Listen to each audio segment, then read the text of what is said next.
Aqui no canal nós tratamos sobre os mistérios da mente humana e por isso podemos afirmar que é loucura você deixar de comprar na Black Friday antecipada da Insider. Eu, que sou louca por conforto, já garanti o cupom do Investigação e estou preparada para aproveitar os descontos especiais do site, que somando ao cupom podem chegar a 40% de desconto. Imagina até 40% de desconto nas Tech T-shirt da Insider, que possuem garantia de 2 anos contra desbotamento, além de serem ultra duráveis, anti-odor e desamassam com o calor do corpo. Corra para o site e garanta a sua. O nome do cantor sertanejo Leonardo foi incluído na lista suja do trabalho escravo no Brasil. De acordo com o Ministério do Trabalho e Emprego, 6 pessoas, incluindo o adolescente de 17 anos, foram encontradas em condições degradantes na fazenda Talismã. A propriedade conhecida do artista possui 1.000 hectares e 5.000 cabeças de gado. A fazenda de luxo é avaliada em 60 milhões de reais. O que é a lista suja? E por que Leonardo agora faz parte dela? O que diz a defesa do cantor? O que aconteceu com esses 6 trabalhadores? Veja agora no Investigação Criminal.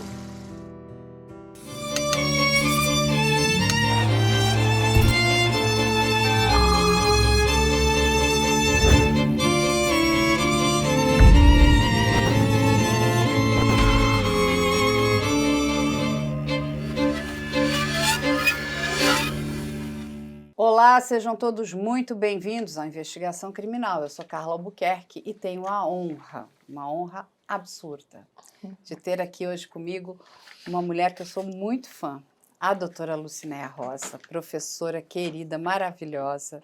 Seja muito bem-vinda. Olha, eu só tenho que agradecer, né? Mais uma vez, estando aqui ao lado da Carla, agora com o Vitor, não é? Um prazer enorme. Tive um pouquinho ausente por algumas outras questões, senti muita falta. Então, quando eu recebi o convite para estar novamente aqui falando de uma outra pauta, de uma importância tão grande, eu só me sinto honrada de poder, eu já me sinto parte desse time. Ai, que bom, a gente fica muito feliz, professora.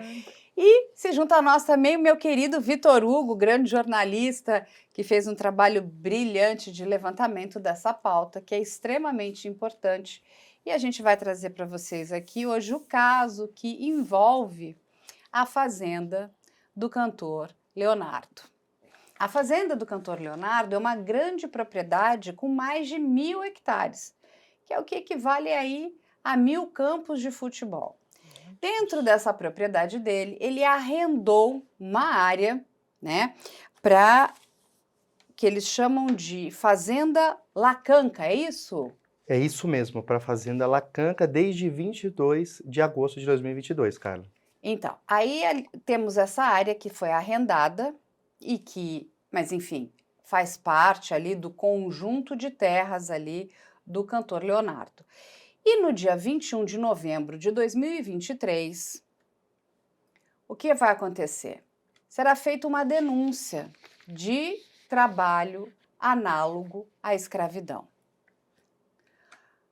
As autoridades vão receber a informação de que pessoas estariam trabalhando ali sem os devidos recebimentos, em condições degradantes, enfim, a gente vai mostrar aqui para vocês e as imagens são muito tristes. O que vai acontecer? O nome do cantor Leonardo vai aparecer dentro de uma lista suja, né? Que é a lista ali, é uma lista que tem bastante nomes, né? E nomes em vários estados da nossa federação de pessoas e empresas que, infelizmente, estão nessa prática criminosa. A gente vai conversar aqui bastante com a professora, porque ela vai nos explicar o que quer dizer tudo isso. Inclusive porque o Ministério Público, depois lá na frente, ele vai excluir a questão do trabalho análogo à escravidão e vai deixar somente a questão do trabalho degradante. A professora também vai explicar isso para a gente, mas, enfim, tanto o cantor Leonardo quanto a pessoa responsável por essas terras que estavam arrendadas vão ter que assinar um termo de ajuste de conduta, que é o famoso TAC, e vão ter que indenizar aquelas pessoas. E a professora também vai nos explicar que independe do tempo, se são 1 dia, 2 dias, 40 dias, 3 meses, 5 anos, você não pode colocar ninguém nessa condição. A gente também vai trazer números para vocês, porque o Vitor Hugo fez um excelente trabalho e é chocante o que nós temos de informação oficial e o que foi trazido de forma oficiosa, vamos colocar assim, porque são números que, quando a gente olha o número real e o número oficial, isso está completamente subestimado. Então, assim, o que chegou nas nossas mãos é que nós teríamos mais de 1 milhão de pessoas nessa condição de trabalho análogo à escravidão. A gente sabe também que isso não só vai acontecer no campo, mas acontece aqui também, nos grandes centros. E quando a gente fala do campo, quem é mais afetado são os homens. Aqui nas grandes cidades são as mulheres.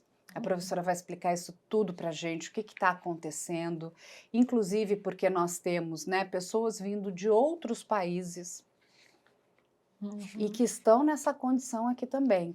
Independente de serem brasileiros ou não, nós não podemos deixar ninguém na condição de pessoa, né, análogo à escravidão ou de escravo. Isso é um absurdo, né? Se já não bastasse o que estamos assistindo nos Estados Unidos com o cantor Puff Daddy, que criou ali um harém de escravas sexuais também para ele, né? Então, assim, o que é isso? Que mundo que a gente está vivendo, né? Onde tudo é errado. E aí, professora, antes de passar a palavra para a professora, eu vou pedir para o Vitor Hugo trazer os dados dessa fazenda, de quantas pessoas, porque essa fazenda do Leonardo está avaliada em 60 milhões de reais. Ou seja, ele diz que arrendou essa terra, aí tem uma questão legal. Enfim, mas ele também teve que se ajustar a esse TAC. E a gente está falando, né, de um valor bastante alto, né? Uma pessoa que tem essas posses não precisa colocar ninguém nessa situação. A gente precisa tratar as pessoas com dignidade, porque é uma falta de dignidade ao ser humano. Vitor Hugo, traga as informações. Isso aí, Carla. Então, são 6 trabalhadores que foram encontrados nessa fazenda após a denúncia, e eles estavam em um alojamento ali decadente, né? Considerado ali degradante. Esses 6 trabalhadores eram da mesma família e um deles menor de idade, né? E aí, com esse acordo que o Leonardo fez, ele chegou a assinar o termo de ajuste de conduta. De ajuste de conduta, exatamente, e pagou tanto a indenização de R$225 mil, a soma de todas, né? Sendo que a maior foi do jovem de 17 anos, o menor de idade, que chegou a ser 50 mil, e dos outros os valores variaram. E aí nós tivemos também uma multa, que ele pagou de R$94 mil, fora esses 225 mil de indenização, certo? E a gente tem imagens da fazenda dele. Eu acho que é legal a gente mostrar, primeiramente, como é essa fazenda, a dimensão, né? Olha aí essa dimensão dessa fazenda. Então, né? é muito grande. Assim, são 1000 campos de futebol, o tamanho, né? E fica em Goiás, é isso? Isso, fica em Jussara, Goiás. Depois a gente vai chamar Olha o luxo da fazenda, né? A gente vê que pedalinho, tem tudo nessa fazenda. Esse daí que a gente está mostrando, que eu falo que é de 1000 hectares, é o tamanho total da fazenda, né? Dentro da fazenda teve a parte que é da fazenda Lacanca, que foi arrendada. Então aqui a gente vai mostrar para evidenciar essa diferença, né, do luxo e também da situação degradante. Aí é, logicamente, a parte do Do Leonardo. luxo da fazenda do Leonardo. Mas Exato. a gente tem as imagens agora. Mas é importante também pontuar que os trabalhadores, eles dizem que mesmo que o Leonardo não comparecia muito lá nessa fazenda Lacan, Olha isso. aqui a gente vê a discrepância, né, olha lá.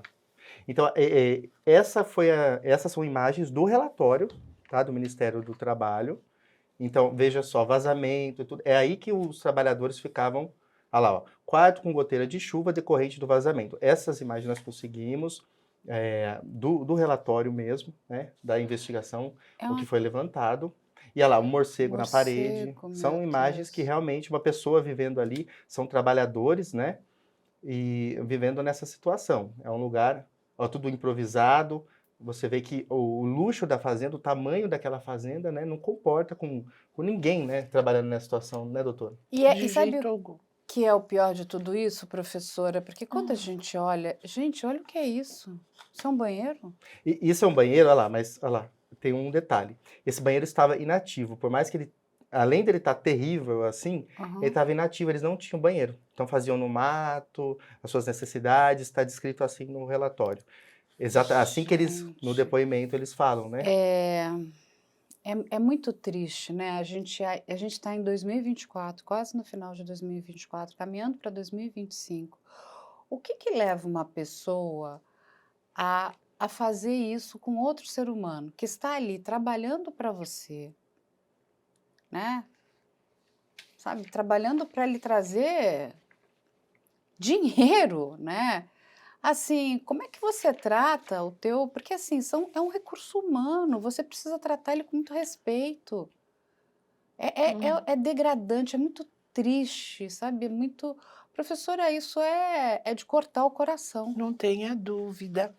Quando você pergunta o que faz um ser humano tratar um trabalhador, primeiro de tudo, eu quero dizer o seguinte: é muito comum você ver as pessoas falando o seguinte: eu lutei, eu tenho dinheiro, porque eu trabalhei, porque eu lutei, eu tenho os meus bens, eu tenho isso.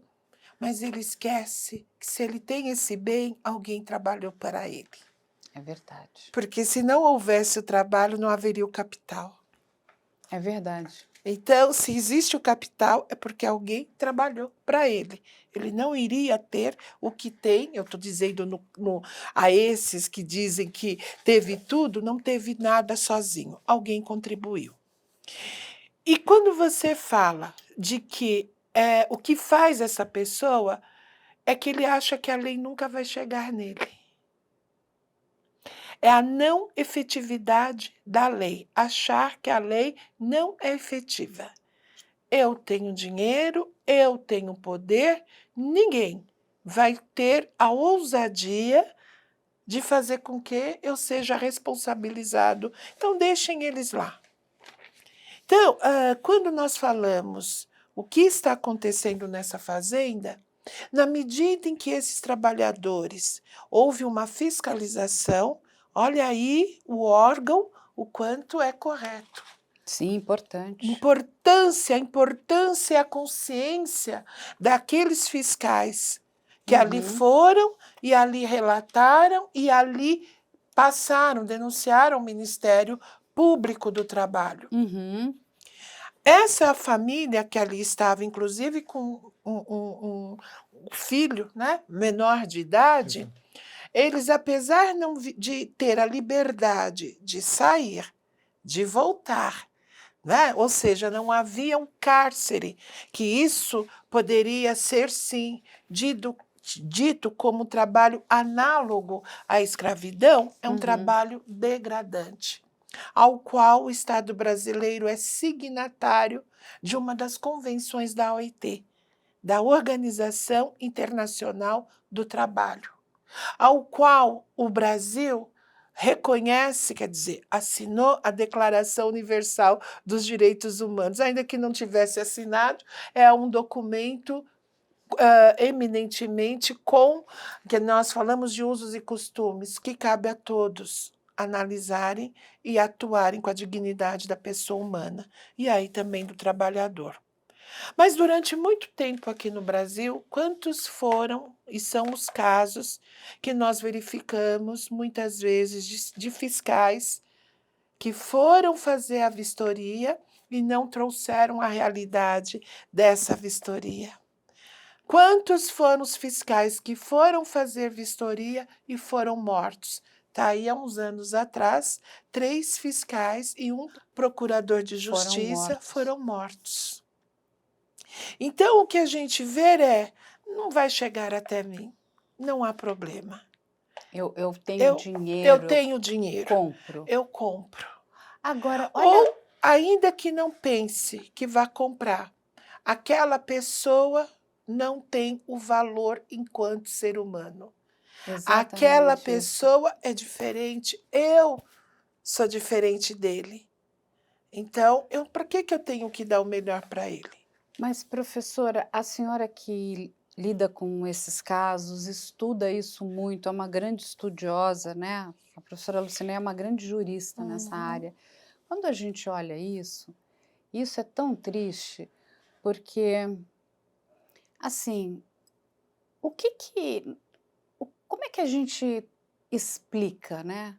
Uma pessoa que aqui tem tudo, absolutamente tudo, acha, né, ou acredita que pode fazer isso com aquela que está ali trabalhando para ele. É não enxergá-la como um enxergar o ser outro. humano. Mas eu vou falar o seguinte, nós temos uma questão histórica também, tudo a gente tem que falar lá atrás, né? Uhum. A questão histórica também, o que não se verificou e se acertou na história, se repete. Quando nós não temos o conhecimento da história, se repete. Não é nada diferente do escravismo que tivemos. Como é que o Estado brasileiro foi o último a acabar, entre aspas, com a escravidão, mas manteve, de alguma forma, após o abolicionismo, porque essas pessoas continuaram nesse sistema. Em sua maioria, os escravizados, entre aspas, libertos, continuaram nesse sistema quando não houve políticas públicas de inclusão destes. Não é? Sim. E aí nós vamos fazendo com que haja um grande desenvolvimento e esse grupo de privilegiados, eles vão achar que sempre a lei não vai chegar neles. E aqui eu não estou falando do Leonardo, porque não falo do Leonardo. E aí eu tenho que trazer um outro ponto. Ele também poderia ser um desses trabalhadores, porque ele também trabalhou na agricultura. Mas nós temos um outro problema. O oprimido quando vira opressor. Exatamente, O professora. oprimido quando vira o opressor. Eu não tenho que ligar. Eu tenho. Ele sofreu, mas não tem os olhos para ver o sofrimento alheio. Não tem a Eu estou empatia. falando isso naquele que sofreu a opressão, seja em quaisquer aspectos. E esse que sofreu opressão, que era o oprimido, ele passa a fazer as vezes do opressor e não tem os olhos. E é muito bom até para a gente explicar para as pessoas, porque muita gente, né, fica, às vezes não entende ou talvez não tenha a informação completa. Quando a professora Lucinéia explica aqui a questão do abolicionismo e a falta de políticas públicas, o que aconteceu naquela época lá atrás, né? Tivemos a abolição da escravidão. Então, aquelas pessoas estavam livres, mas em que situação? Sem dinheiro, sem moradia, sem comida, sem nenhum tipo de assistência. Agora, a gente precisa lembrar aqui também que o Estado, né, deu assistência, sim, para quem? Para os senhores, né, do engenho. Esses porque, né, o escravo naquela época ele tinha um valor, né, ele era um bem. Então é o seguinte, se eu tirei o seu bem, eu preciso lhe indenizar. Então veja só, essas pessoas foram indenizadas, as outras foram libertas, mas foram simplesmente jogadas e largadas. Foi isso que aconteceu, gente. Então essa é uma realidade. É verdade. Então assim, não tiveram nenhuma assistência. Nada. Tiveram que começar do nada. Como é que você começa uma vida e mesmo que se a gente, vamos voltar lá para trás, né? O custo de vida não é o que é o custo de vida hoje, mas não tinha nada, não tinha casa, não tinha comida, não tinha emprego. E tinha uma legislação que falava, se não tiver emprego, qual era a legislação vigente até a Constituição de 88, a lei da vadiagem. E para quem valia a lei da vadiagem? Para o homem preto, desempregado, alcoólatra, muitas vezes para poder suportar a vida, a mulher, em sua maioria, trabalhando, entre aspas, como doméstica, que também é uma palavra que temos que tirar do nosso dicionário, né? Porque domesticar-se são animais, né? Exatamente. Então, é uma palavra que tem que ser retirada. Concordo, E uma professora. outra questão, muito bem colocada, e a gente já vai chegar aqui a esse ponto, mas é necessário a gente fazer essa análise histórica. Né? Quando se fala da lei do ventre livre, que aprendemos na escola, que era uma lei fantástica, maravilhosa, tal, foi a lei que mais desagregou famílias negras. Foi a lei que levou as escravizadas a entrarem com ação de liberdade para procurar os seus filhos. E aqueles senhores que não davam ou permaneceram com os filhos das escravizadas eram os tais indenizados. Quando nós vamos ter Rui Barbosa, ministro do Tesouro Nacional, que vem e diz: vamos pegar toda essa documentação e vamos incinerar para acabar com a coisa mais triste que houve no Brasil, que foi o escravismo ou a escravidão. Ele não acabou com a escravidão. E ele propositadamente fez isso para que eu, enquanto descendente lá dos meus ancestrais, não pudesse ir atrás das famílias que nos explorou e pudéssemos hoje sermos indenizados. Então, acabar com os nossos documentos é acabar com a nossa história. O povo negro brasileiro, afro, não tem história nesse Brasil. Então, e isso é muito importante que as pessoas Isso. entendam, né? Porque quando a gente consegue explicar, nós conseguimos, né, entender, porque eu sempre digo, a gente precisa ter empatia, né? O que a professora fala. Eu não preciso, né, ser negra para entender a sua dor, mas eu tenho que estar do seu lado, junto com a sua dor. Isso é uma história do nosso país. Isso. E essa história vem se repetindo, porque a gente finge que deu, né, uma melhoradinha aqui, né, professora? Outra, mas a gente precisa de muito, porque quando a gente olha isso aqui em 2024, e aí é o que a professora está explicando, o oprimido se torna o opressor. A gente vai ver isso também na seara criminal, que muitas vítimas, às vezes, vão se tornar criminosas, porque são aliciadas para tal, e é muito triste isso. É chocante, porque é o que você falou, este homem já foi trabalhador do campo. Como é que eu não consigo ter o olhar para esta pessoa e olhar, não, eu não posso deixar essa pessoa. Ah, não, mas essa terra não é minha, eu arrendei. Não, está dentro da sua propriedade. É uma responsabilidade conjunta. Você tem que, inclusive, dizer, não, isso aqui dentro da minha propriedade, que está arrendada para você, isso é inadmissível, eu vou lhe denunciar. Você não é possível. E dizer para nós não somos crianças. Que ele não sabia de nada, porque é impressionante, as pessoas fazem as maiores barbaridades, depois disso. Aí dizem, mas eu não sabia, é todo mundo ignorante, professor, é isso, sempre? Eu creio que não é ignorância, eu vejo que muitas vezes sabe o que está fazendo, mas é a desculpa para ser um pouco mais educada de um ato que sabe que é errado, porque é impossível a pessoa não ter o olhar e achar que essa família, como outros trabalhadores, precisam viver dessa forma para se sentir e me sustentar, né? Ou seja, me sustentar de que forma? Pela força do meu trabalho. Eu só antes de seguir queria fazer uma pequena correção. Corrija, professora. Sai no jornal que o Leonardo entra na lista, é Lista incluído, suja. né, na lista suja, Suja. do governo, pelo governo. Não é uma política de governo, é uma política de Estado. Não Boa, é esse governo. É do Estado. É do Estado. Porque quando a gente fala que é do governo, nós estamos colocando o dedo. Olha como esse governo é cruel. Para quem é fã do Leonardo.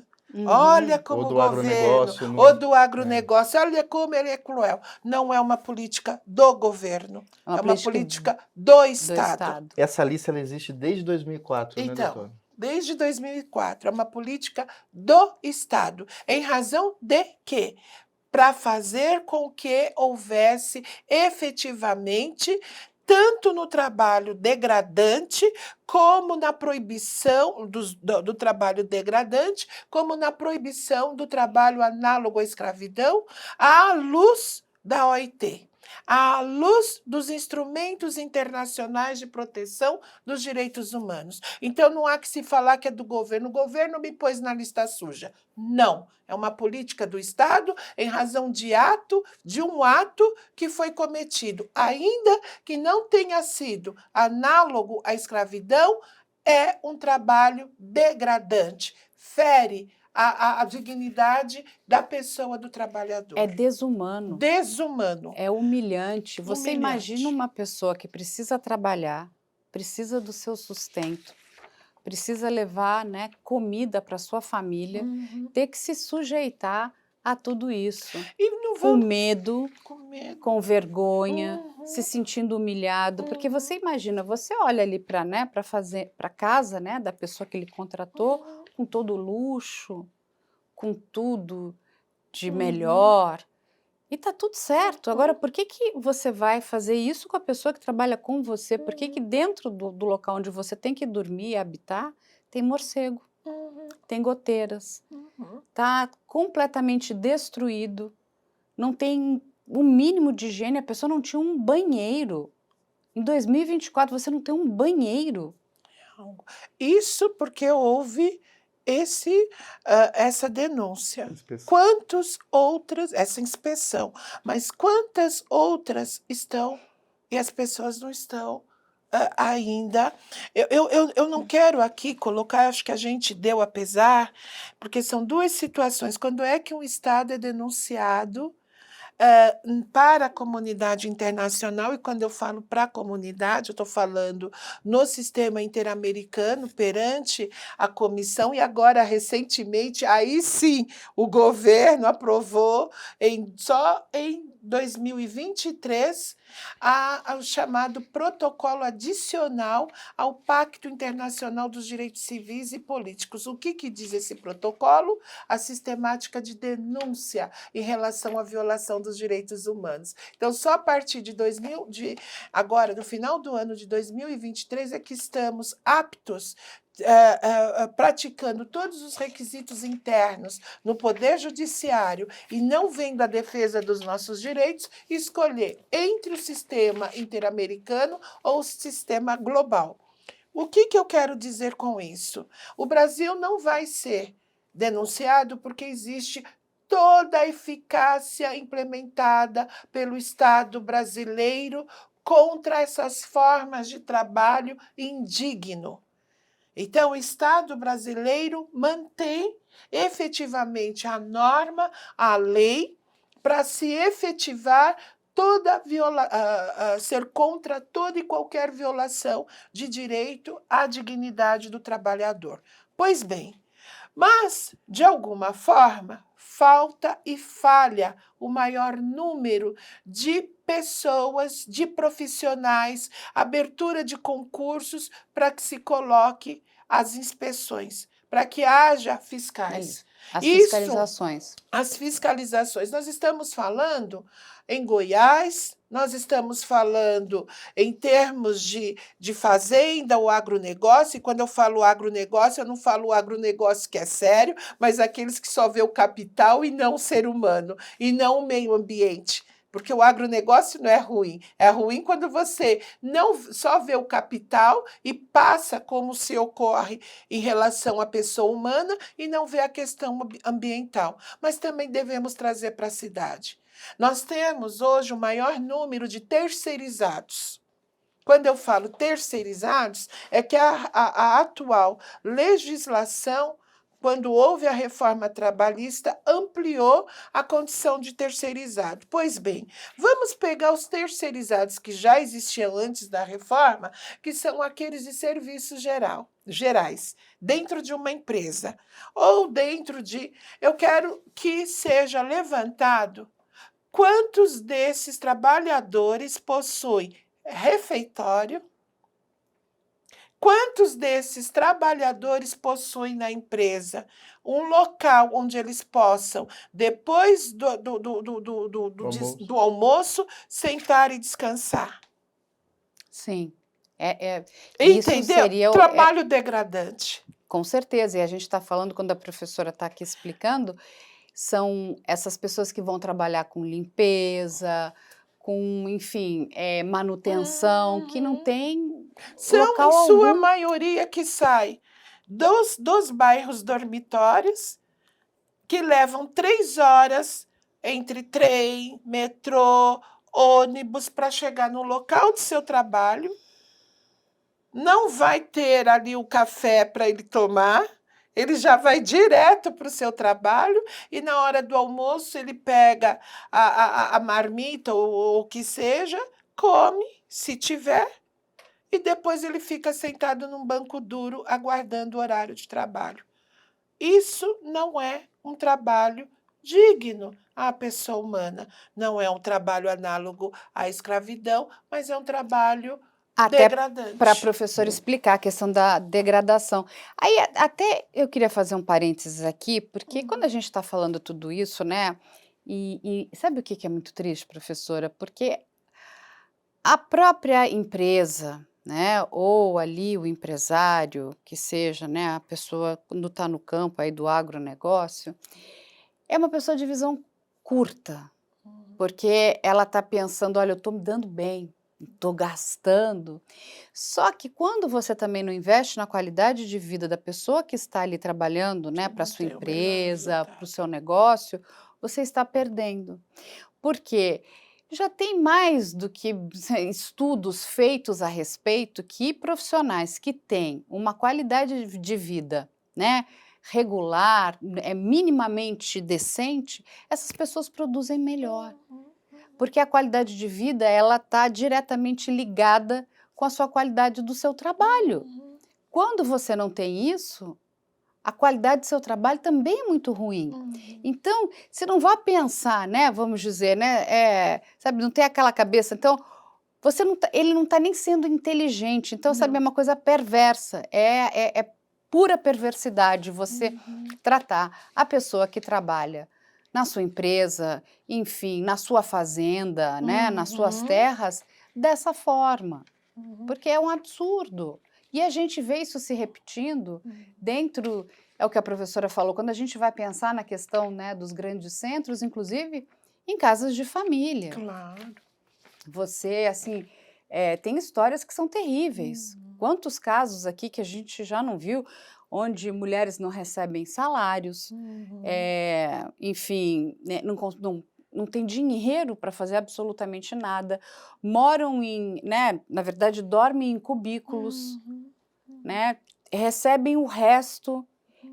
É muito perverso Muito. isso. Mas eu vejo que isso é uma característica histórica do nosso país.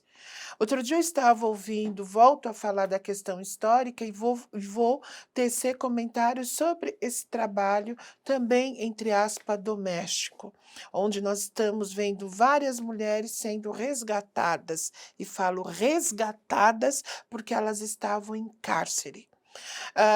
Quando nós falamos eminentemente, voltando a esse critério histórico, né, o privilégio daquele no escravismo e que isso vai passar de vô para filho, de filho para neto.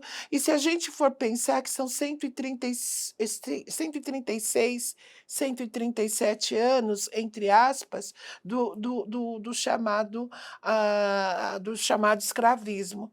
Mas que só agora a gente está tentando, ou estamos tendo, a possibilidade de colocar todas essas questões à mesa.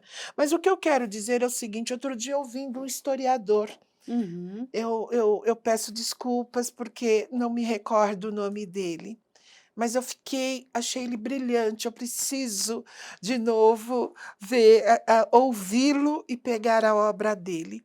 Um jovem historiador, que ele pegou e falou o seguinte: até então nunca eu tinha eu mesma avaliado qual a diferença do escravismo, nós não estamos falando de racismo, em relação ao Brasil com os demais países das Américas. Está justamente na sociedade escravocrata. Os Estados Unidos possuía uma sociedade escravocrata. A Colômbia, uma sociedade escravocrata. A Argentina, uma sociedade escravocrata. E assim Cuba, o Brasil. Não é a sociedade. O Estado brasileiro soberanamente era escravocrata. Então, era o império escravocrata. O único país que se fala na independência e na proclamação, mas se mantém a escravidão. Por quê? Porque é soberano. É soberano.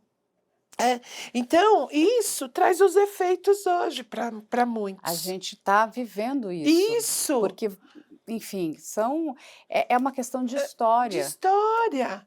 E as pessoas, olha, mesmo essa família, ela não foi ela que foi lá denunciar. É que talvez para ela, por mais que doesse, ela dizia: mas é assim. Ela acredita. Ela acredita. Era aquela época dos anos, eu era criança, eu contestava muito. Quando eu ligava a televisão, que você nem nascido era, e também a Carla. Mas Imagina, ligava a professora. televisão, escutava. Por exemplo, estava lá um jornalista no Agreste do Nordeste, onde as pessoas estavam sem água, e quando se pegava, nossa, o que acontece? Por que vocês... Porque Deus quer assim. Ele acredita nessa máxima. Lembra? Porque Deus quer assim. E aí, só falando... O sofrimento é divino. O sofrimento é divino. Deus quer assim. Hoje não fala assim mais. Hoje vem a teoria da prosperidade. Eu posso, eu tenho, não preciso mais do Estado. Porque Deus me quer próspero. Se você não alcançar a prosperidade, você não soube orar. É verdade, Então, de um polo para o outro. Então, muitas pessoas não têm nem a noção que estão numa situação de escravidão. Não tem. Uma situação análoga. Não tem. Às vezes já saiu de um trabalho que ela tinha essas mesmas condições, ou talvez piores, ela arruma algum melhor. Por exemplo, esse tinha comida. Esse tinha comida. E aí no outro talvez não tivesse nem isso. E é pior, Vitor, sabe por quê? Quando a gente olha, né, até na figura do próprio Leonardo, ele ainda acha que ela tem um bônus, que ela trabalha para o Leonardo, entende? Como se aquilo tivesse algum valor financeiro. Tem nada, né, gente? Mas aquilo não vai, coloca comida na mesa dela. Mas só para pontuar aqui, os trabalhadores, eles tinham a noção, sim, que a fazenda Talismã era do cantor, mas eles falam que o Leonardo mesmo não aparecia lá. Eles tinham noção que eles eram funcionários do arrendador. Então, vamos ouvir agora as explicações do cantor, né, Leonardo. Ele fez esse vídeo e liberou nas redes sociais. Então, gente, boa tarde. Eu estou aqui, confesso a vocês que surpreso e muito triste por meu nome estar sendo aí vinculado no meio, televisão, rádio, no meio da internet e tudo mais.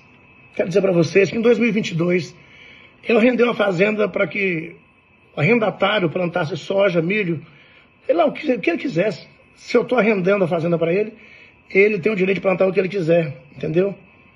E nisso surgiu um funcionário lá nessa fazenda que eu arrendei, que eu não conheço, nunca vi falar, nunca vi. E de repente eu fui visitado pelo Ministério Público do Trabalho, da Justiça do Trabalho, com todo respeito a vocês. Foi muito bem recebido lá na minha fazenda. E foi lavrada uma multa, né, para mim que sou o proprietário da fazenda. Mas não da fazenda Talismã, da fazenda Lacanca, onde eu arrendei para ser plantada a soja. Entendeu? Então, até aí a gente respeita o Ministério Público, tudo, mas essa multa para mim veio, a gente acertou tudo, inclusive já está arquivado essa multa, já foi arquivada, já foi tudo acertado, pagamos, né, a multa, e não conheço quem estava lá naquelas casinhas, quem os colocou naquelas casinhas lá, porque, gente, eu já plantei tomate, eu já sei como é que é, a vida é difícil lá. Eu, do meu coração, jamais eu faria isso, entendeu? Então eu acho que há um equívoco muito grande sobre a minha pessoa. Aí o Brasil inteiro me conhece, sabe a pessoa que eu sou, da idoneidade que eu tenho, graças a Deus. Foi tudo que meu pai e minha mãe deixou para mim de herança, foi isso. Então eu estou dizendo para vocês, eu não me misturo. Eu não me misturo nessa lista aí que eles fizeram aí de trabalho escravo. Eu sou totalmente contra esse tipo de coisa, entendeu? Totalmente contra, e você sempre contra isso. O meu muito obrigado e fica aquele abraço. Valeu, gente.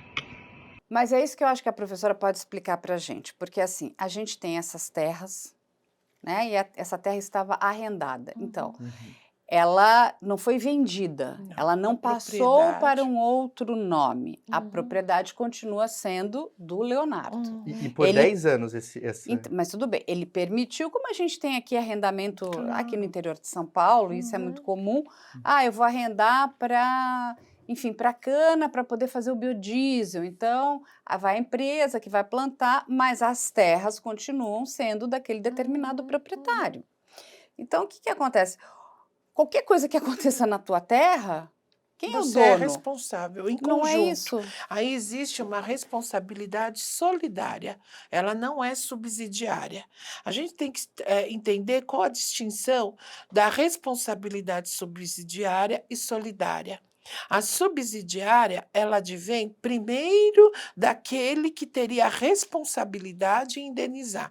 Vamos supor na questão do arrendamento, né? Se isso ocorresse. Não, foi na fazenda daquele que de fato é o arrendatário. Então, é ele que vai pagar e depois, ou melhor, desculpe, aquele que é proprietário. Então, quem vai indenizar? Quem vai ser chamado? Primeiro o Leonardo. E subsidiariamente aquele que está na terra, o arrendatário. Não é assim que funciona. Eu só estou dando exemplo Sim, que é uma sim, responsabilidade subsidiária. Neste caso, é solidária. É dos dois. São dos dois ao mesmo tempo. Tem a mesma força. A mesma. O que eu vejo que poderia ocorrer, o Leonardo comprovando que realmente nunca esteve lá, e ele não tinha consciência do que ele poderia fazer uma ação de regresso pelo que ele pagou em relação àquele ao qual ele arrendou a fazenda, parte da fazenda. Entendeu? Porque aí ele ia demonstrar a não a responsabilidade subsidiária, mas não a ação efetiva.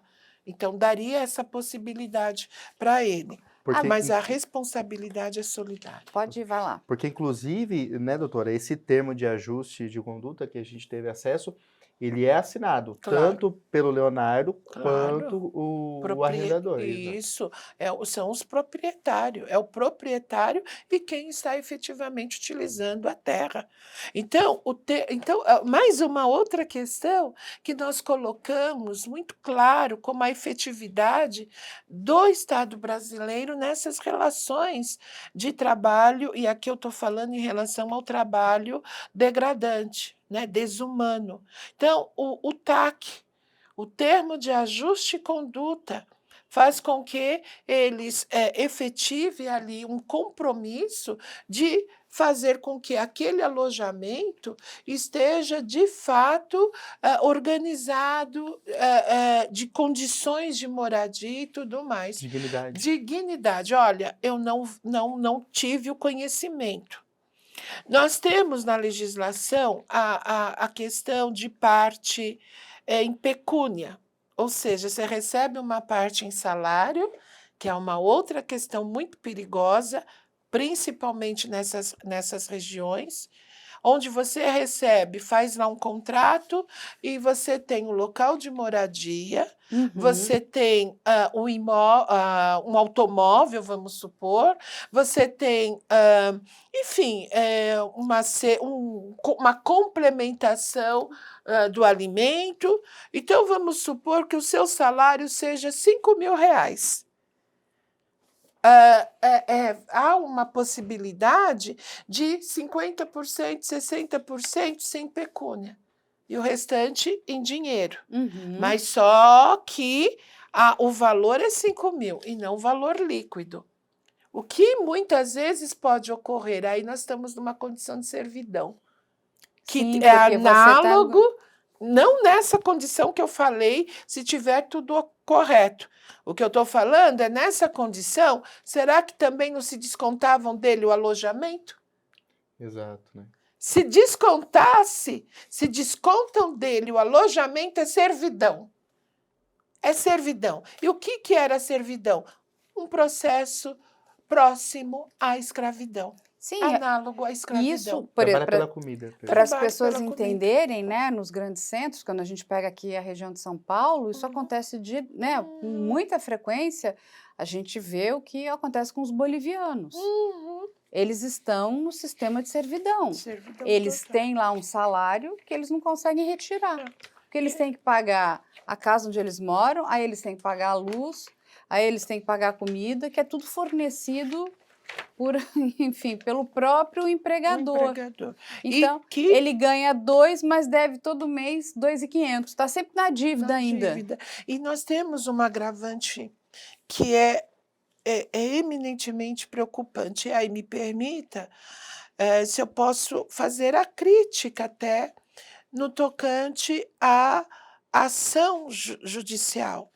Porque quando não é nem a ação judicial, eu sempre pergunto para os meus alunos, eu faço a seguinte questão: um trabalhador indocumentado, um migrante indocumentado no Brasil, vai ser contratado, faz serviços, porque isso é um trabalho análogo à escravidão, porque quando você fala de servidão, nada mais é do que um trabalho análogo à escravidão. Quando você tem que trabalhar horas afins, 12, 15 horas, sem ter condição de ter o alimento, sem ter o direito, é um trabalho análogo à escravidão. O que eu quero dizer com tudo isso, aí eu chego para eles e falo: esse trabalhador, vamos supor que a Polícia Federal descubra que naquele local há um trabalhador cuja sua situação no Brasil é indocumentada. Ele vai deportar? Ou esse trabalhador vai ter direito aos direitos trabalhistas vigentes no Brasil? E muitos respondem: professora, vão ser deportados. De forma alguma. Direitos sociais, direito de cidadania, que ampliou o conceito de cidadania. Olha só que importante isso. Esses direitos sociais significam o seguinte: no momento que o Estado reconhece esses instrumentos internacionais, como o Pacto Internacional dos Direitos Econômicos, Sociais e Cultural, todos que estejam no seu território terá direitos sociais quando implementado um trabalho. E aí, bom, mas ele é indocumentado, como é que ele vai a juízo na Justiça do Trabalho pleitear direitos? Claro que ele não vai poder, por isso que nós temos o Ministério Público do Trabalho, que Porque vai aí vai por ele. por ele. E aí vem uma outra situação. Vamos ter uma belíssima ação. A Justiça do Trabalho, o Ministério do Trabalho faz uma belíssima ação. Há o ganho para esse trabalhador, mas ele não leva, porque quando chega na execução, o que acontece com o terceirizado que o contratou? Não, você não consegue resgatar bens dele. Geralmente tem um nome que é, Um enfim, laranja. é um laranja, É o famoso ganha, mas não leva. não né? leva. Aí o que ocorre? Esse trabalhador, né? Vamos supor, esse indocumentado, ele não quer sair do Brasil. E a Polícia Federal não vai o colocar. Porque, salvo se ele for, claro, novamente fiscalizado e ver que ele não tem a documentação. Então, o que ele vai fazer? Ele também não vai poder entrar, porque ele ainda não tem o tempo para pedir o visto permanente e as condições para pedir o visto permanente.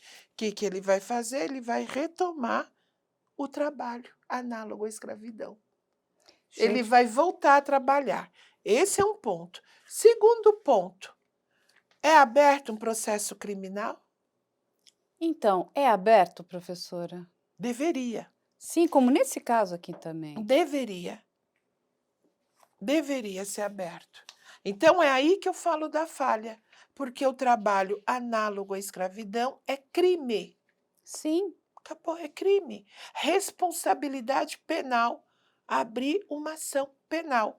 E mas não é isso aberto. não é feito. Fica na Justiça do Trabalho, que faz o seu papel, Mas a gente mas entende não há execução. que são duas São duas ações distintas. distintas. Uma no âmbito penal e a outra no âmbito E, E trabalhista. quando a gente fala dessas indenizações que esses trabalhadores, né, tiveram direito, a gente está falando, na verdade, de indenizações trabalhistas, correto, Trabalhistas, professora? isso. Mas quando a gente olha essa condição, né, de humilhação, essa condição Que vem do dano vexatória, moral.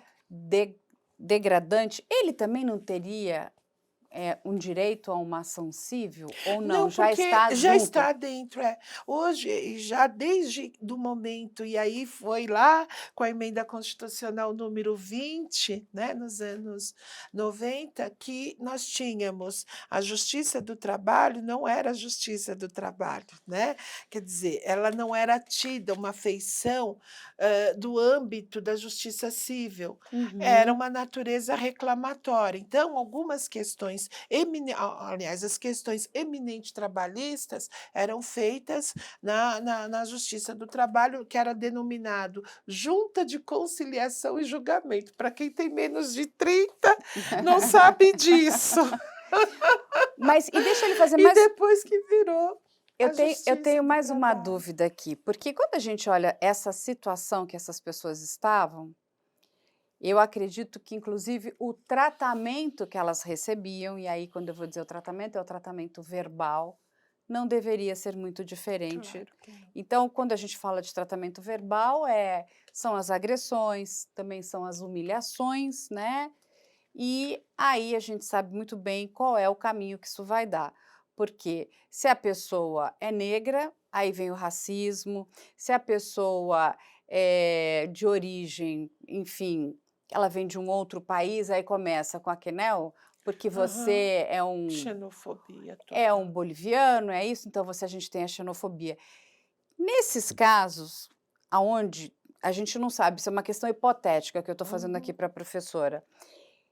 Essa violência tem ocorrido, essas pessoas também não têm direito a ações criminais, porque a gente entende que isso tudo seria uma injúria racial. E injúria racial ela é um crime imprescritível e inafiançável. Aí nós temos que fazer algumas análises, Uhum. porque nós temos algumas condutas na relação de trabalho. Uhum. a par da questão do trabalho degradante ou análogo à escravidão, mas vamos falar num todo do trabalho. E são várias condutas que trazem constrangimento ou discriminações para o trabalhador, Uhum. que são distintos, essas duas expressões. Quando você fala em uma das formas de constrangimento, são o que nós chamamos de assédio, Uhum. que pode ser o assédio moral. Dentro do assédio moral, dentro desse assédio, além do moral, nós já vimos que também o sexual. E o assédio moral se dá nessas formas de apelidos, de xingamentos, de situações que levem a pessoa a um constrangimento tal que chega até a sua saúde mental. E Sim. aí, isso pode, ainda não temos uma ação criminal sobre o assédio moral, Entendi, né? Nós professora. temos ainda no âmbito civil, assédio sexual, sim.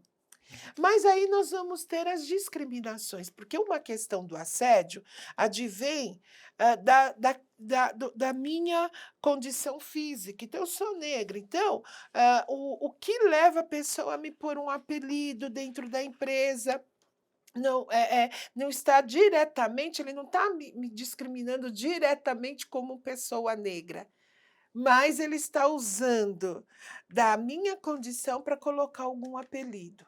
Ou da pessoa com deficiência, Sim. ou da Capacitismo, pessoa. racismo. Isso, entendeu? Então, ele utiliza-se dessas formas para colocar um apelido. A pessoa é gordinha, então vamos colocar um apelido. Isso é assédio moral. Assédio moral quando se faz de uma forma muito sutil, vai retirando seus trabalhos, você vai minando dentro da empresa, vão deixando você isolado dentro da empresa. Normalmente isso ocorre com a mulher gestante Assim ou como com o trabalhador estável.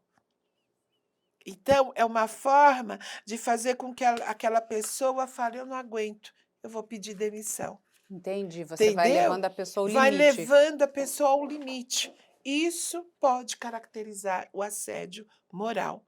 Agora, as discriminações, aqui no Brasil é muito interessante, porque nenhum brasileiro vai dizer assim: ah, eu sofri uma discriminação, quer dizer, racial. Mas o brasileiro ainda é velado. Ele não vai dizer claramente Que sofreu. que praticou. Ah, sim, entendi. Ele não vai dizer que praticou. E para quem sofreu, sabe que houve a prática. E Sabe onde doeu. aonde doeu, mas como vai provar? É complicado É isso. complicado. As relações raciais que nós temos, casos concretos, que é o caso da Simone Diniz, e recentemente também de enfim, trabalhador de um cargo eletivo dentro de uma empresa, que a empresa estava dispensando os funcionários, e numa reunião o chefe chegou e falou: fulano vai ser o primeiro, porque ele é preto. E aí ficou gravado. Alguns não quiseram ir à defesa, porque ficaram com medo de perder o emprego, mas quem gravou conseguiu. E aí que ele entrou com uma ação, ainda assim não foi, na primeira instância, deu como racismo, a Justiça do Trabalho reconheceu como racismo, e só não foi para a Corte Internacional, não é? A Corte desculpe, para o sistema interamericano, porque houve o caso interno solucionado, ou seja, houve sim o racismo. Mas por quê? Porque estava escrito.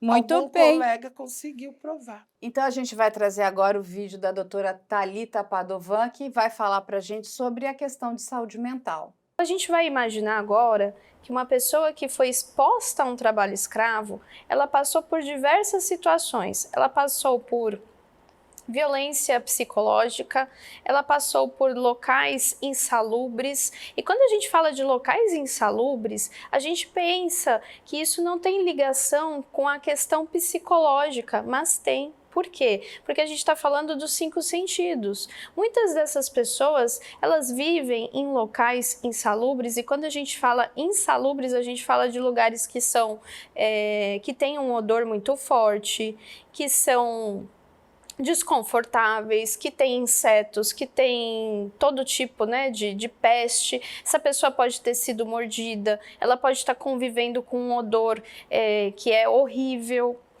Não tem condições de higiene básica como um banheiro, muitas vezes elas estão sujeitas a fazerem suas necessidades ali ou no chão ou em algum balde que é colocado para elas. E a gente está falando então dos 5 sentidos que o ser humano tem, né? Olfato, paladar, enfim. E isso vai acarretar um pareamento com as emoções desses indivíduos. Isso vai ficar forte, vai ficar muito forte nele. E aquela pessoa, ela vai, com tudo isso se acumulando, ela vai enfraquecendo, ela vai ficando vulnerável emocionalmente. E ela não vai se dando conta, porque o abuso, quando ele é feito, a pessoa não vai percebendo. Isso vai agregando, vai acumulando nela, ela vai perdendo as forças, ela vai enfraquecendo. E o que pode ser desenvolvido então com tudo isso? Uma ansiedade, uma depressão, um transtorno do estresse pós-traumático. Essa pessoa pode ter sonhos e pesadelos à noite. E quando essa pessoa ela é retirada dessa situação de vulnerabilidade emocional, dessa situação de abuso psicológico, de trabalho escravo, de condições que ela está sendo colocada, a gente tem que fazer todo um trabalho de reintegração à sociedade, porque essa pessoa já desenvolveu algumas crenças. Que crenças são essas? De desamparo, de desvalor.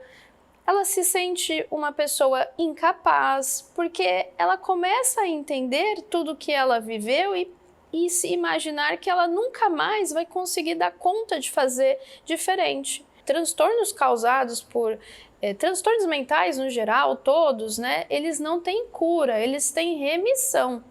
Então é muito importante a gente saber disso. Por quê? Para saber o quanto passar por um evento dessa proporção é avassalador na vida dessa pessoa, muda a vida dessa pessoa para o resto da vida. Para o resto da vida ela vai ter ali algo que mexe com as emoções dela. Imagina que se ela dormia num quarto que tinha um odor muito forte, ao passar na rua, depois de 10 anos que ela foi resgatada dessa situação, ela sinta um odor parecido. Aquilo vai ativar na mente dela uma memória. E ela pode ter um flashback de tudo que ela viveu. Ela pode ter um ataque de pânico, ela pode ter um momento ali de horror por estar sentindo aquele odor. Então, quando a gente fala de pessoas que passam por situações de trabalho escravo e que a gente vê situações que foram tão pavorosas, a gente tem que sim perceber e conhecer o impacto emocional que isso causa. E a reintegração na sociedade, ela é algo que é necessária e que depende também não só dos profissionais da saúde, da pessoa, da família, mas da sociedade como um todo, para estar ajudando essa pessoa, sendo colaborador dessa pessoa. Aí, professora, eu vou pedir aqui para o Vitor pedir um mapa, né, Vitor, para a gente explicar para as pessoas aonde fica essa região no Brasil, não é? Porque ela também é uma região bastante peculiar nessa questão. A gente tem vários mapas. Primeiro eu vou chamar esse daqui que é onde fica a fazenda, né, a Fazenda Talismã. Então, Brasil, vamos para Goiás. E aí nós estamos em Jussara, né, 220 quilômetros de Goiânia. É ali que fica situada a Fazenda Talismã. Olha lá, aqui nós temos a imagem da fazenda. E aí eu já vou chamar o próximo mapa também, e aí são artes que nós fizemos para, de acordo com o Ministério do Trabalho também, essas fiscalizações, as autuações, para a gente entender melhor como que está essa situação no Brasil. Ah lá, até hoje, Esse número é o número total de pessoas que foram encontradas em situação análoga à escravidão na série histórica de 95 até 2023. 63.516. Depois, mais para frente, a gente vai ver que esse número aí é subnotificado, pelo que a gente constou. E aí tem as inspeções por estado ali, Isso, né? mas aqui, só para pontuar, que por número de inspeções, Minas Gerais é o que está na frente, né? Teve mais inspeções. O que isso quer dizer? Mais focos de possível trabalho escravo, né? Que foi achado. Autuações, pessoas autuadas. Não, e não é só isso. Esse mapa é muito interessante, que mostra o seguinte: aonde está acontecendo as inspeções, Exato. estamos encontrando e mostrando né? Temos vamos dizer, uma fotografia melhor. Então, assim, aqui então a gente tem os estados que estão, né, com o maior número de inspeções, e isso é muito importante porque esses estados que estão fazendo esse trabalho, nós conseguimos encontrar onde é que está o problema.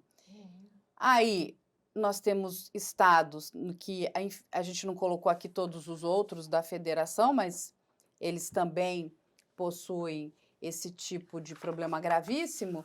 Mas quando você vai olhar aqui em Mato Grosso do Sul, você vai ter um número inferior ao de Minas Gerais. Eu tenho aqui as minhas dúvidas. Eu acho que isso aqui está meio subnotificado. E eu acho que é o que a professora falou muito bem. Falta fiscalização. E isso a gente está falando, e você me diga aí, Vitor Hugo, do interior e dos grandes centros? Tá tudo junto? Aqui tá junto. Esse número que Então, eu nós levantei seríamos é o urbano e o rural, tá? Mas aqui... Porque, assim, o número, quando a gente para pensar em São Paulo, né, lá onde está São Paulo, só tem aquele número está muito baixo, né, está muito tímido. A gente sabe que tem muito mais pessoas aqui em São Paulo. Só, né, você andar aqui nessa região do centro de São Paulo, enfim, a gente já viu aquelas imagens que são de chorar, que são aquelas casas, né, tipo... aquelas facções de costura, cara, só com para 20, pontuar. 30 pessoas dentro do mesmo lugar, comendo, trabalhando e dormindo. Desse valor total, a gente tem a divisão, né? Do número de pessoas em situação análoga de trabalho urbano, que são 6.475, tá? Isso que pessoas que foram, como é que fala, recuperadas, foram... Resgatadas, exatamente. E no rural, 57.041 pessoas, tá? Mas a gente tem outra arte também para mostrar, Carla. Olha lá, esse daqui é somente 2023. E aí a gente compara, veja lá, Minas Gerais, o mais escuro novamente no mapa ali, que é o lugar que teve mais autuações. Então aquele lá é um mapa histórico, né? Desde 95. E por que o Acre, ele se mantém ali. O Amapá e Sergipe estão... Porque não teve autuações. Então lá nesses lugares é incrível, 2023. né? Quando a gente olha esse mapa aqui, que é bem interessante, aqui de 2023, tem 3 estados que não têm número algum. Exato. Ou seja, é como se não tivesse... ocorrido nada lá. Ocorrido nada. E eu não consigo acreditar que no Acre, nem, né? No Amapá, em Sergipe, são lugares super tranquilos e a gente sabe que não é. O que faltou aí, talvez, nesses estados seja um trabalho forte de fiscalização, né? E de denúncia, de inspeção. A gente precisa entender. Agora, é um número... Professora, eu acredito que esse número é subnotificado. Até porque, se nós for verificarmos, Mato Grosso, Tocantins, Mato Grosso do Sul, tem um número muito grande de agronegócio. Volto a dizer, o agronegócio que tem em sua fonte apenas o capital e não o ser humano. Além disso, não podemos imaginar Minas Gerais, o número de fazendas, não sei se equipara, mas talvez mais no centro urbano. E aí pode ser em relação às chamadas, principalmente em relação às mulheres que trabalharam longo período como domésticas. Que eu Sim. volto a dizer, entre aspas, essa expressão. Tá errado. Mas ainda assim, eu não vejo Minas com um número superior em relação. Olha, como Mato Grosso está bem clarinho. Não, tá errado. Isso aí tá Então, subnotificado. Quer dizer, tá errado. São os números oficiais, mas aham. não significa que são os números reais. Ou a inspeção ali não chegou. Exatamente. E nós Ou temos, a inspeção não chegou. e nós temos mais um mapa aqui, Qual que que é é? a comparação. Olha aí. Esse daqui, e é só aquele número, são dos trabalhadores de 2023, tá? Eu falei atuação, mas são dos trabalhadores, 3.240 de 2023, tá? Tá. Teve essa pequena... aqui nós temos os mapas, eu coloquei um do lado do outro, justamente para a gente comparar. Aqui, série histórica, 95 até 2023, aqui na nossa direita, e à esquerda só 2023. Então a gente vê que o mapa não muda muito, né? Não.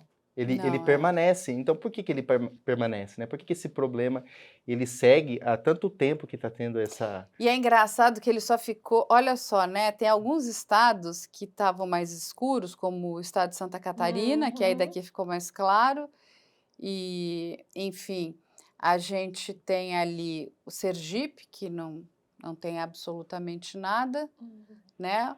O Amapá, o Acre também, Mato Grosso também ficou, né? Como se tivesse resolvido o problema, né? Na minha opinião, desculpem, mas eu vejo que é a questão da inspeção.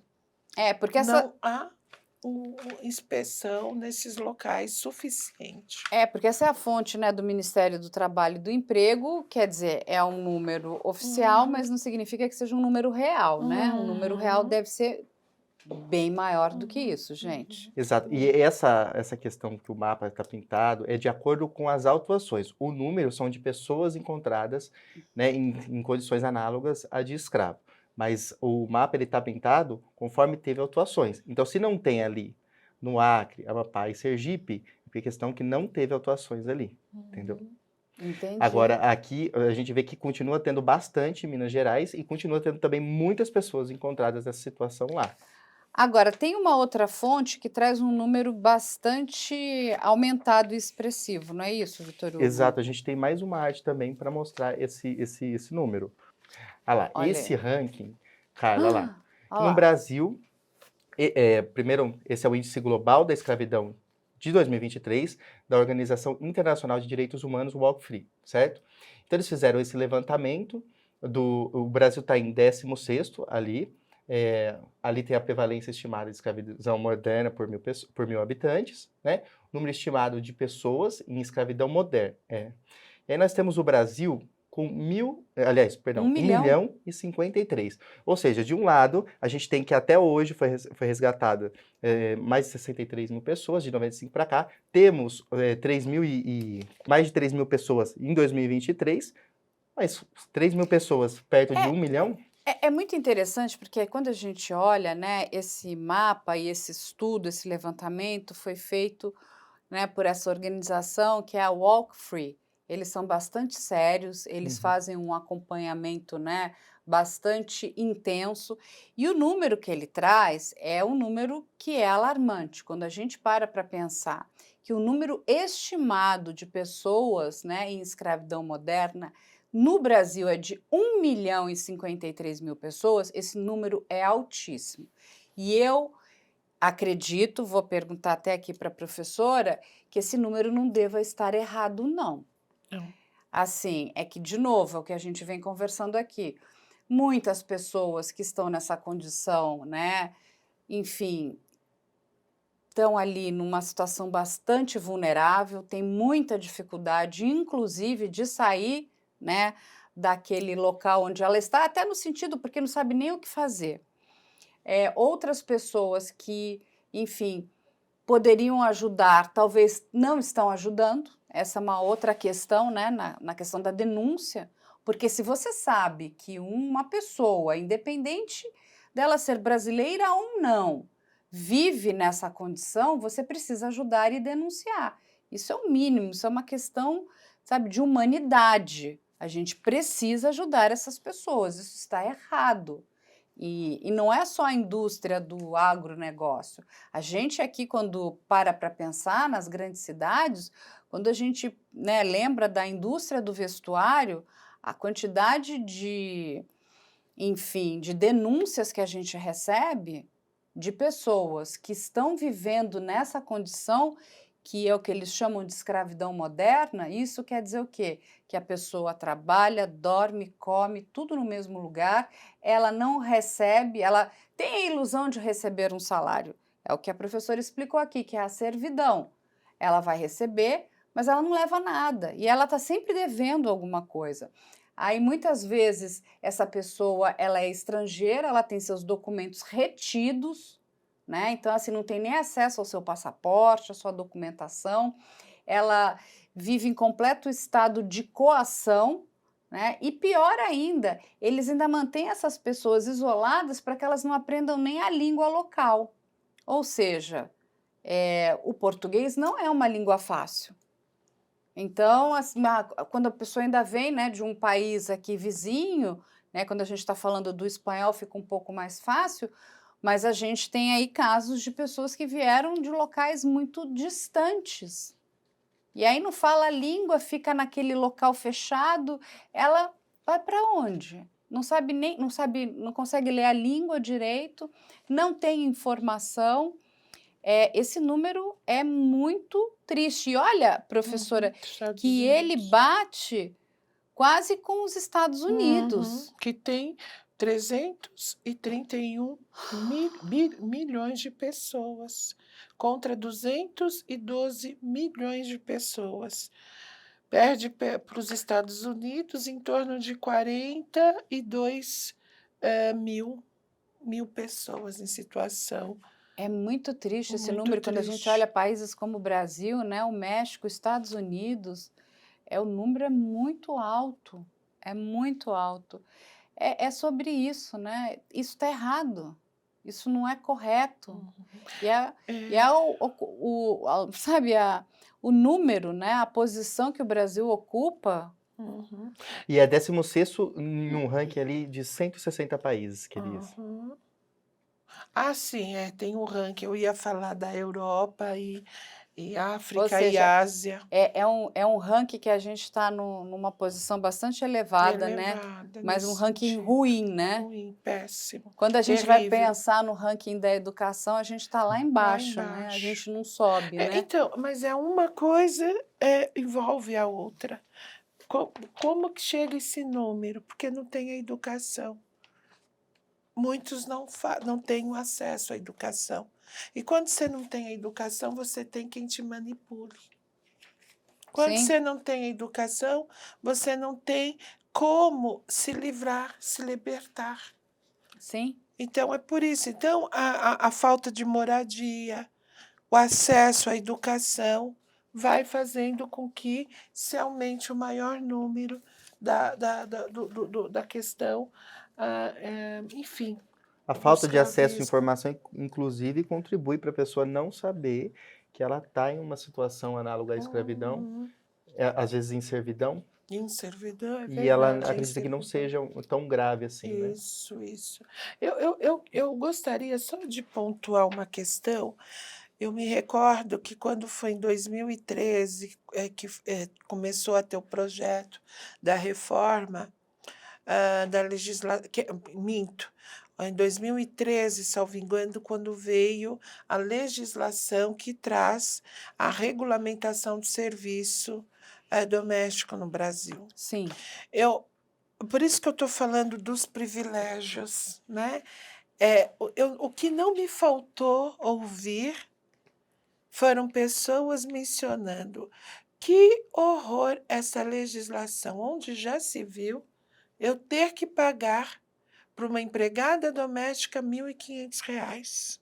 Houve muita resistência. Houve muita resistência. Eu cheguei a escutar de pessoas, muitas vezes próximas, dizendo: como Eu, além de pagar um salário para minha empregada, eu dou as minhas roupas, eu Ela faz ajudo caridade, ela, né? faço caridade. Quando eu dizia, nenhum trabalhador precisa de caridade, precisa de respeito e salário. Exatamente. Então, é E ele esse o olhar. e poder comprar a roupa Isso, dele, não é isso. isso? Escolher. Então, isso estava impregnado no trabalho, numa classe, né, média, alta, média, nesse país. Isso é muito recente. E isso é muito Muito recente, recente. porque vem da história. Então, aquele que não quer. E aí vem o que a Carla mencionou. Quando você não trata o outro com a possibilidade de ter um ganho melhor, de ter uma condição melhor, esse país não vai para frente. Não vai. Porque não há como se falar de igualdade, desenvolvimento econômico de um país quando você tem aquele que trabalha, aquele que desenvolve, mas o outro não o reconhece como pleno. Não, professora, É e a gente terrível vive num isso. país de muitas desigualdades, né? Quando a gente Muitas. olha para os países europeus, essa desigualdade, ela é muito menor. Quando a gente para pensar, né? Aqui, as desigualdades, elas são gritantes. Uns têm muito e outros não têm absolutamente nada. Isso está correto? Eu entendo que não. Eu acho que a gente precisa mudar isso. E assim, não tem problema nenhum, eu não tenho, e nem eu, nem a professora, nem ninguém aqui, que as pessoas ganhem dinheiro, ganhem bem, Não, imagina, mas direito. essas outras pessoas não podem viver nessa condição desumana, degradante. Isso é muito triste. Então, assim, eu tenho tudo para mim e nada para você. Isso está errado. E a gente vê, tem situações, até nos dias de hoje, eu posso dizer que, assim, infelizmente, a gente recebe aqui também denúncias, histórias muito tristes. Quando a gente vai falar das pessoas que trabalham, né, nesses serviços domésticos, o que acontece? Tem comida que é separada. Então, assim, é como se aquela pessoa fosse... não pode comer da minha comida, não é? Não, assim, eu não... Gente, está na sua casa. É a pessoa que faz a sua comida. Isso mesmo. Como é que você vai separar a comida que uma pessoa come? Também não entendo. É cruel. Cruel. É cruel. Isso você pode comer, isso aqui você não pode comer. Não, né? A gente sabe que isso existe. Então, assim, você compra coisas como tipo, o papel higiênico. Não, aqui para dentro da casa é isso, para as outras pessoas. Entende? São coisas assim que quando você olha aquilo, é muito triste, porque são pessoas muito mesquinhas. E, então, tudo no sistema cultural. Quando você vê as construções que só no Brasil existe o quarto de empregada, que é a coisa mais horrível que eu nunca vi na minha vida, o quarto da empregada. Você não vê isso em nenhum local do mundo. Que chamaram de quartinho da empregada ainda. Quartinho, porque eu não sei nem como muitos conseguiam Dormir em dormir pé. naquele lugar. Né? Então, o quarto da empregada. Então, a gente vê que é uma condição. Eu coloco mesmo a questão cultural e não é a questão de ignorância. Eu chego a entender que é maldade, é desumanização. Eu tenho sido convidada para fazer alguns trabalhos em algumas empresas. Que empresas são essas? Multinacional. Que a gente fala hoje, né? São empresas de fora. Eu não vou citar nomes, Sim. mas já fiz trabalho para essas empresas com qual condição? A preocupação com a saúde mental do trabalhador, a condição de desenvolvimento pleno do trabalho na empresa. Porque a empresa é boazinha? Não, porque ela sabe, se não cuidar daquele trabalhador, ela vai ter alguns problemas. Ele vai para o INSS, Sim. ele vai ser afastado por uma licença saúde, ele vai perder a produção da força aonde esse trabalho realiza e, acima de tudo, vai ter um número muito grande de ações trabalhistas.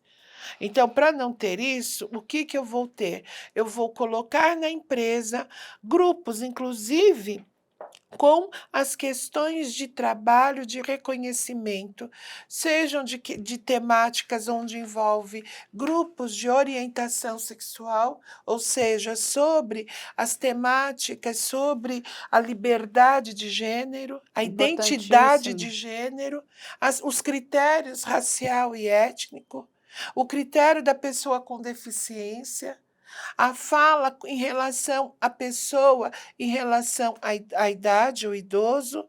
São questões, o etarismo, sendo ali discutido e um aprendendo com o outro.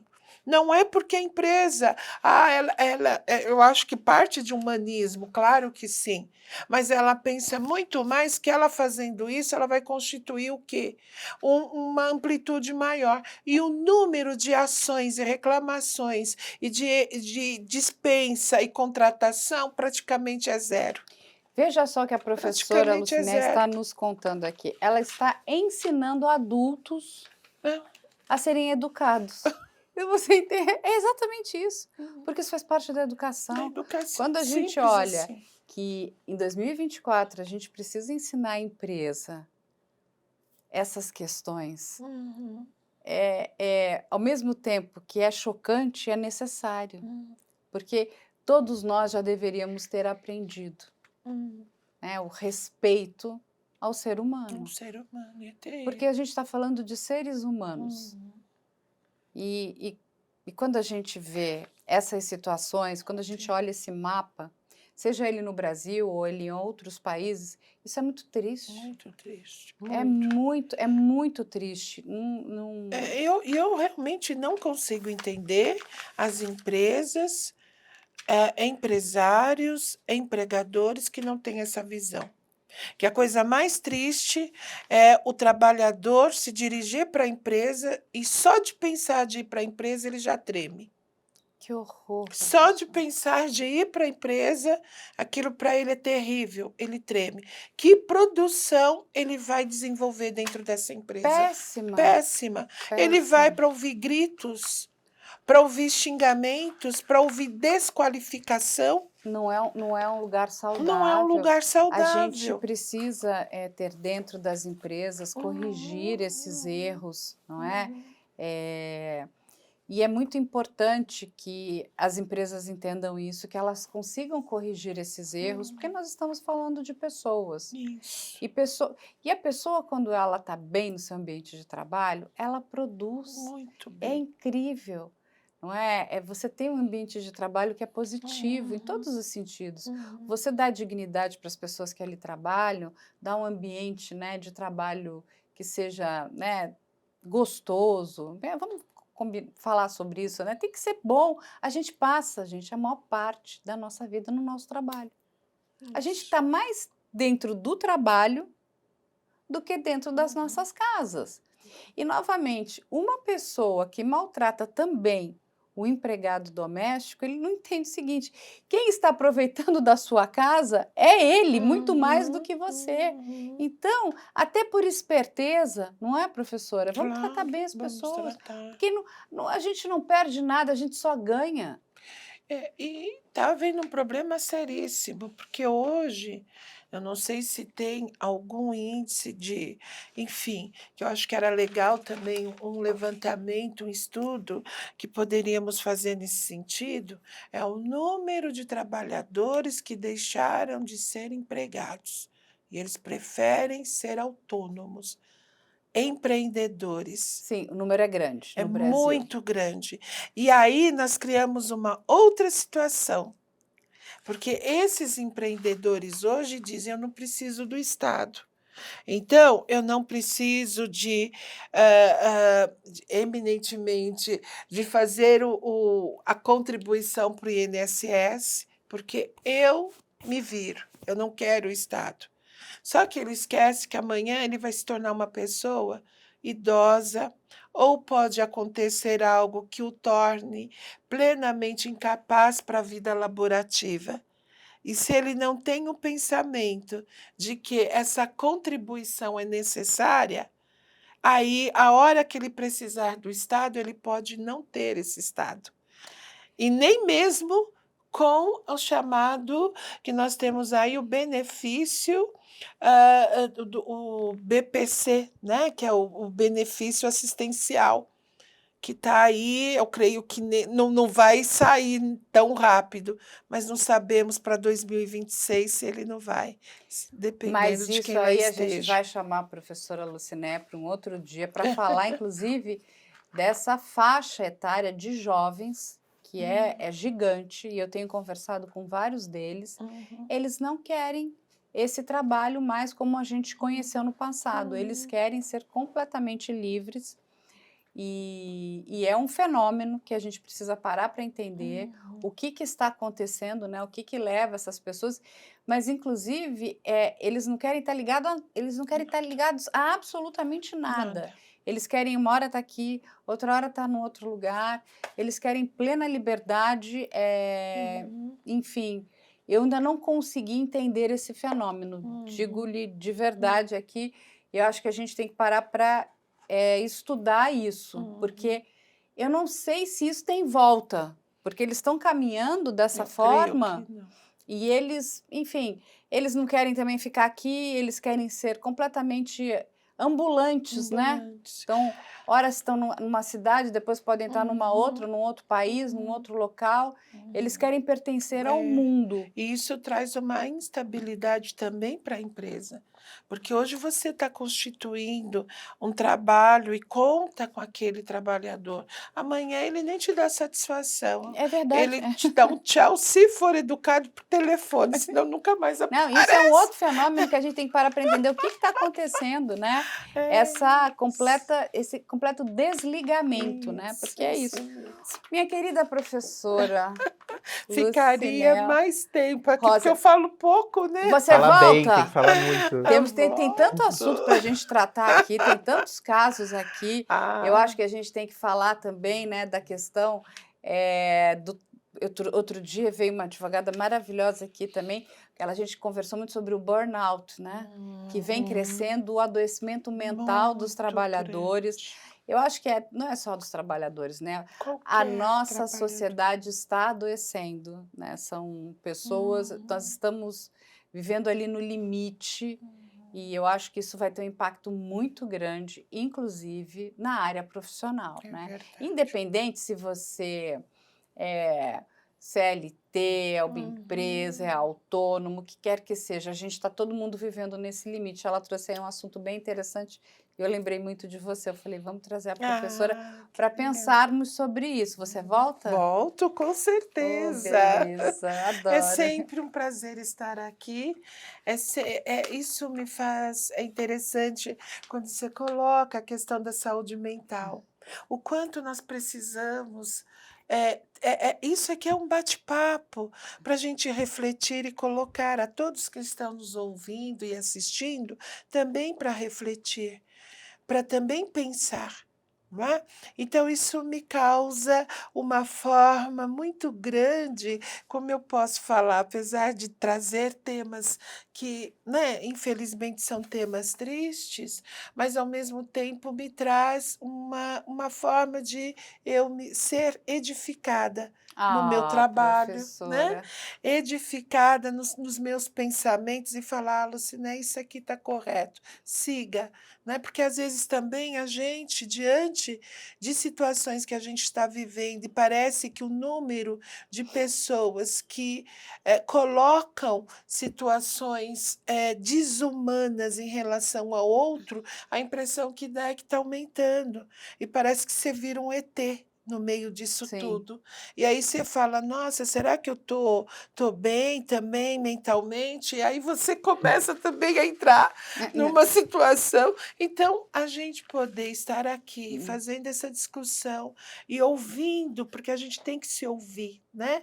Isso faz bem. Então a gente fala, acho que estamos no caminho certo. E é muito Por uma importante, a gente construção. é que tem que agradecer você, principalmente por dividir, né, tanto conhecimento, né, e nos muito colocar para obrigada. pensar também, né, acho que temos que pensar. Pensar. Então, hoje a gente teve aqui, né, Vitor Hugo, com a professora Lucinéia Rosa, Obrigada. essa criatura que a gente ama, essa mulher maravilhosa. Nós vamos Obrigada. deixar aqui as redes sociais da professora.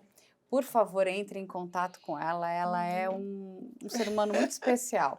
Eu digo que a gente tem um grande privilégio de poder conviver com você. Obrigada, eu também. Fico muito honrada.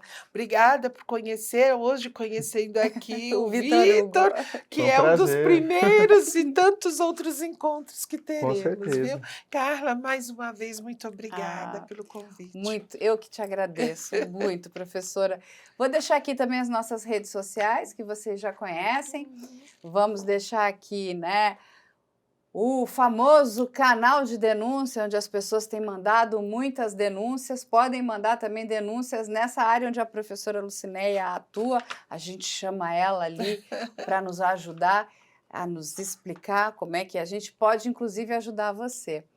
E vamos deixar aí também o nosso canal de notícias, o nosso portal que vocês já conhecem, que é o News IC, com notícias, né, do Brasil e do mundo, notícias na área de investigação, notícias nessa área policial e criminal que todo mundo adora para ficar super antenado.